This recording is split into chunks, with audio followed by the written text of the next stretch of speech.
দেশে আসার একটা সপ্তাহ আগে আমার যে ছোট বোনটার বিয়ে হয়ে যায়, আজকে যাচ্ছি ওর বাসাতে বেড়াতে। জাস্ট মাত্র কয়েকটা দিনের জন্য আমি বিয়েটা মিস করে ফেলি। লাকি ছিল না, কি আর করার। তো আজকে যাচ্ছি ছোট বোনের বাসায় ডালা নিয়ে। এই প্রথম দেশে আসার পর ওর শ্বশুর বাসায় যাচ্ছি। চলেন ফুল ব্লগটা আপনাদের সাথে শেয়ার করি। আজকে আমি অনেক সকাল সকাল ঘুম থেকে উঠায় আর হাফ রেডি হয়ে বাসা থেকে বের হয়ে দেন নানুদের বাসায় আসি। আমি আর আমার কাজিন একসাথে মিলে দুইজন রেডি হলাম। তো এখানে আমার কাজিন আমাকে নেল পলিশ পরাই দিচ্ছিল, যদিও আমি নেল পলিশ ভালো মতো পড়তে পারি না।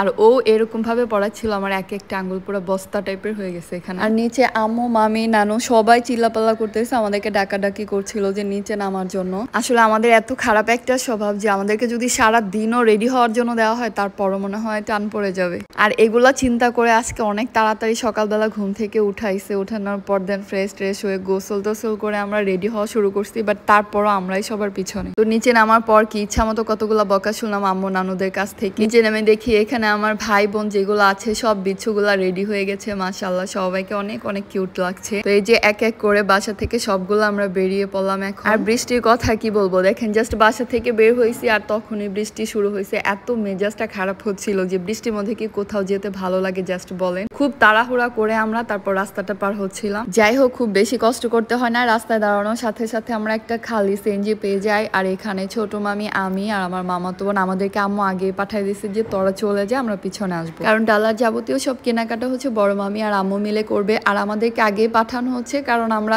এত সুন্দর করে রেডি টেডি হয়ে আমাদের সাথে ঘুরতে পারবো না, ইম্পসিবল। আর আমার যে ছোট বোনের শ্বশুর বাসাতে যাচ্ছি, ওদের বাসাটা হচ্ছে সাভারে। তো আমরা হেমায়তপুর পর্যন্ত চলে আসছি। এখন এখানে আসার পরও আবার এক রকমের একটা বৃষ্টি হয়েছে। অলমোস্ট অনেকক্ষণ যাবত আমরা খালি সিএনজি অটো কিংবা রিক্সা খুঁজতেছিলাম, বাট কোনোভাবেই পাচ্ছিলাম না। এই জন্য আম্মু আর মামি ধরে আমাদেরকে একটা লেগুনা রিজার্ভ করে দিছে। আমরা ছোটবেলায় এই গাড়িটাকে এত পচাইতাম, সবাই বলতাম এটা হচ্ছে ঢিলা গাড়ি। তো এত বছর পরে এই গাড়িতে উঠে আমি, আমার কাজিন আর ছোট মামি হাসতে হাসতে পুরো অজ্ঞান হয়ে যাচ্ছিল। আমার সাথে যে কাজিন ছিল ও তো পুরো এটা শুনে চারটা লাফ দিছে যে আপু আমি কোনোভাবে লেগুনাতে উঠবো না। বাট আমরা সবাই না এত মজা করতে করতে গেছি। আর কত বছর পর যে লেগুনাতে উঠলাম, আল্লাহ এত ঝাঁকি। সবাই উঠার পর পরই প্রচুর হাসাহাসি করছিলাম এটা নিয়ে। আর পিছনের বাসটাকে দেখেন এরকম ভাবে তেড়ে আসছে, এটা দেখে ভয় লাগছিল।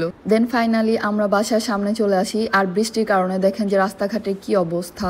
বললাম না যে আমি আসার পর থেকে টানা একটা মাস পর্যন্ত বৃষ্টি হচ্ছে। এই ভালো যায়, এই আবার খারাপ হয়ে যায়, জাস্ট ওয়েদারের কোনো ঠিক ঠিকানা না। আমরা আসার পর পরই দেখি ভাইয়া বাসার নিচে দাঁড়ানো আমাদেরকে রিসিভ করার জন্য। তো এই যে মামাতো বোন কাজিন যারা আছে সবাইকে নিয়ে আসছে। আর ভাইয়া মানে হচ্ছে আমাদের নিউ দুলা ভাই। আর আমার দুলা ভাই না, আমার তো যেহেতু ছোট বোনের জামাই, বাট তারপর আমি ভাইয়াই বলি। তিনতলার উপরে উঠতে উঠতে আমাদের খুব গরম লেগে যাচ্ছিল। দেন আন্টি আঙ্কেল সবার সাথে দেখা করে দেন আমার কাজিন বললো আপু রুমে এসে দেন রেস্ট করো। তো রুমে কিছুক্ষণ বসার পর দেন ব্যালকনিতে চলে আসলাম। এই যে বাহিরে ঝিরিঝিরি বৃষ্টি হচ্ছে, আমি আর আমার আরেকটা যে ছোট কাজিন আসছি, দুইজন মিলে হচ্ছে ব্যালকনিতে একটু এনজয় করছিলাম, খুব ভালো লাগছিল তখন। তো যেহেতু বড় বোন আর ছোট বোনের শ্বশুর বাসায় আসছি, তো আসার পর আমার কাজিন সবকিছু ঘুরে ঘুরে দেখাচ্ছিল। আর এইদিকে দেন আমাদেরকে ওয়েলকাম ড্রিঙ্কস দেওয়া হলো। তো আমরা বাসায় বসার কিছুক্ষণ পরে আম্মু আর মামিও চলে আসছে যাবতীয় সবকিছু কেনাকাটা করে। তো সবকিছু আমার এত ভিডিও করা হয় নাই, জাস্ট কিছু কিছু জায়গা থেকে ছোট ছোট এক একটা ক্লিপ নিয়েছি। তো তার কিছুক্ষণ পর এখন আমরা সবাই মিলে লাঞ্চ করব। আর টেবিলে যাবতীয় সব খাবার সাজানো শেষ, এখন সবাই মিলে খেতে বসবো। তো এইদিকে আমাদেরকে যে নাকি খাবারটা সার্ভ করে দিচ্ছিল, এটা হচ্ছে আমার কাজিনের ননদ।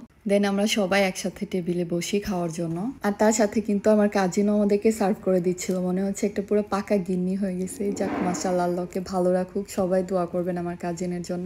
দেন আবার খাওয়া দাওয়া শেষে আবার একটুখানি জাস্ট আমরা ঘুরছিলাম বাসা দিয়ে। তার কিছুক্ষণ পর আমার কাজিন আবার এখানে ফিরনি নিয়ে আসছে আর বলছিল আপু আগে তোমরা এটা একটুখানি খেয়ে নাও। আসলে খুব অবাক লাগছিল যে সেদিনও আমার কাজিনটা এত ছোট ছিল, আর আজকে আমি ওর শ্বশুর বাসায় আসছি, ও আমাকে নিজে বেড়ে বেড়ে খাওয়াচ্ছে। আমাদের বাসার মেয়েগুলো মনে হয় একটুখানি বেশি তাড়াতাড়ি বড় হয়ে গেছে সব। নিচে খাওয়া দাওয়া সবকিছু শেষ করে এখন আমরা যাচ্ছি ছাদের উপরে। আর পুরো বাসাটা এদিকে কাজিনের শ্বশুর আমাদেরকে ঘুরে ঘুরে দেখালো। আর এখন 6 তলার উপরে আসছি, পুরো উঠতে উঠতে আমার জানটা শেষ হয়ে গেছে, পায়ে খুব ব্যথা হচ্ছিল। বাট তারপরেও ছাদে আসার পর এত ভালো লাগছিল, তার থেকে পুরো ভিউটা আর সাভারের অর্ধেক কিছুটাকে দেখা যাচ্ছিল। এটা হচ্ছে ব্যাংক টাউনের কাছাকাছি। তো ছাদের উপরে প্রচুর বাতাস আর খুবই ভালো লাগছিল। আর ওই যে দেখেন দূরে যে নদীর পাড়টাও খুব কাছাকাছি, এই জন্য প্রচুর বাতাস লাগছিল এখানে। আমরা উপরে ওঠার পরই এই যে ঘোড়া গাড়ি যেগুলো আছে সব চলে আসছে উপরে আমাদের পিছন পিছন। আর এইদিকে আমরা আর কোনো কিছু করতে পারি না হাত নাড়াচাড়া ছাড়া, এই জন্য একটু পরপর হাতই দেখাইতে চলে আসি। তো এত বাতাস ছাদে, মাশাআল্লাহ পুরা এসির বাতাসও ফেল করবে, খুব ভালো লাগছে এরকম বাতাসে সুন্দর দাঁড়ায় দাঁড়ায় গল্প করতে, কি যে ভালো লাগছিল। আমরা অনেকক্ষণ পর্যন্ত ছিলাম ছাদের উপরে, দেন আবার চলে আসি নিচে। আর আসার পর এখানে আম টাম ফ্রুটস আর কি কেটে দেওয়া হচ্ছিল। অনেক যে ফ্রুটস ছিল ওইগুলো কাটাকাটি করতে চাচ্ছিল, বাট আম্মু ওরা সবাই না করলো যে এত কিছু খাওয়া হবে না, কারণ সবাই আমরা ফুল। তো খাওয়া দাওয়া শেষে এখানে বিয়াইন যারা ছিল আর কি, আম্মু মামি এরা সবাই মিলে গল্পে পুরা মেতে ছিল। আর আমরাও চুপচাপ ভদ্র হয়ে সবার গল্প শুনছিলাম বসে বসে। এখানে আরেকটা সুন্দর পর্ব মিসিং। তো আম্মুর শাড়ি আমাদের যে 3 পিস গুলো সেগুলো আমি সুন্দর করে ভিডিওটা করতে পারি নাই, সরি। আর কারণ ব্যাগও ছিল আম্মুর হাতে। তো যাই হোক, আলহামদুলিল্লাহ খুব ভালো লাগলো। নতুন একটা পরিবারে আমি আজকে প্রথম যেহেতু দাওয়াতে ছিলাম, তো সবার বিহেভিয়ার সবকিছু আমার কাছে অনেক ভালো লেগেছে। সবাই দোয়া করবেন আমার কাজিনটা যেন অনেক বেশি সুখী হয়। তো তারপর আমরা সবাই বাসা থেকে বের হয়ে গেছি, এখন বাসায় চলে যাব। আর এদিকে ভাইয়া আমাদেরকে গাড়ি টাড়ি সবকিছু ঠিক করে দেয়। সেখান থেকে আমরা একদম পুরো বাসার নিচে এসে নামি। আর এই ছিল আমাদের আজকের মতো ব্লগটা। ভালো লাগলে লাইক কমেন্ট করতে ভুলবেন না, আর প্লিজ সবাই আমার পেজটাকে ফলো করে দিবেন। Thanks for watching, bye bye, tata.